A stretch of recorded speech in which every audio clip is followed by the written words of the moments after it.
السلام علیکم ملګرو ورماچی یم او دا ویډیو به م کتلي اوس هم په دې سیټ سره دا ویډیو چلیږي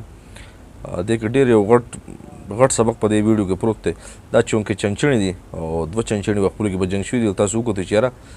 پیشوره شو دواړه چنچڼې نو مطلب دا دی چې یاره په ټایټل به هم کتلي وي چې آپ اس میں مطلب دا د بخپلو کې د جنګ کولو نه چې کوم دی د دې پیدا بیا نور خلک اوچتوي نو بلکل دا صحیح خبره ده او په دې کې ډېر غټ سبق دی پکې عام په دې معاشره کې به مونږ دا واخلو چې یاره کله مطلب دا دی زیاتره د دوه وروڼو جنګ د خلک پې خوشحالېږي دا وګوره بس یاره دا ډېر د غرونو او دا وران شو دا نن سبا د معاشرې حالات داسې جوړ شوي دي نو د ویډیو مقصد دا دی چې یاره هغه ستاسو هر څوک مطلب دا دی که ستاسو رور سره خو بلکل نه ده بلکې د هر انسان سره چې کوم دی په دې معاشره کې داسې ژوند تېرول پکار دي چې یاره تا پورې څوک دغه ونه کړي مطلب دا دی ستا په نقصان باندې څوک خوشحاله نه شي البته داسې ژوند تېرول پکار دی چې یاره ستا په نقصان باندې خلک تا سره غمجن شي ستا سره خفه شي مطلب دا دی نو نن سبا که موږ سوچ وکړو نو زموږ د پښتنو داسې حالات دي مطلب دا دی چې یو بل ته هم داسې چې کله د دوه جنګ نو زه یم چې یاره لاول زه پسې دا نور خوشحالېږه دا وګوره یاره دوه په جنګ شو غټه مزه یې وکړه او دومره نقصان وشو دا ډېر غټ کار وشو دا به دي دا چل کوو دی به دا چل کوو او د دې نه وړاندې زما خیال هغه بهرحال هغه هم د یو ځناورو ویډیو وه تاسو به کتلي وي چې یاره هغه دوه بیزي وي که داسې څه شی ورغلي وي په ځنګل کې نو د پاسه بې دوه زمري راشي دواړه چې کوم دی هغه په اسانه باندې دومره ښکار کړي نو باید د دې ویډیو نتیجه دا ده ویډیو غونډو مطلب دی د راختمو په لنډو الفاظو کې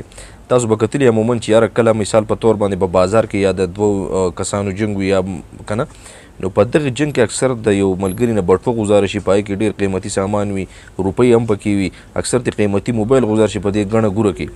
نو د دې مقصد دا دی چې په دغه ګڼه ګوره کې ستا نه دغه څیز ورک شو نو هغه دا پیدا څوک اوچته کړي چې ښه انسان یې خو چې هغه ول هغه څیز حواله کړي چې یاره دی کې ستا روپۍ وي ستا بټوه هم په داسې جنګ کې عموما بس ستا پکې بټوه غیبه شي په هغې کې پیسې وي ستا قیمتي موبایل وي نن سبا کې نو هغه ستا نه ورک شي نو څه وشو جنګ ته وکړو او پیدا پکې بل ته ورسېده مطلب ستا د دې دغه موقع نه چې کوم دی هغه پیدا اوچته کړه دغه بل انسان او ستا مطلب ستا په بټوه کې چې څومره پیسې وي هغه د نه لاړې بعض اکثر چې جنګ کله ختم شي هغه چا چې جنګ کړی هغه څه وایي دلته کې زما نه بټوه غوځار شوه هله زما په جیب کې 40,000 روپۍ وي زما په جیب کې 1,00,000 روپۍ هغه رانه غوځار شوې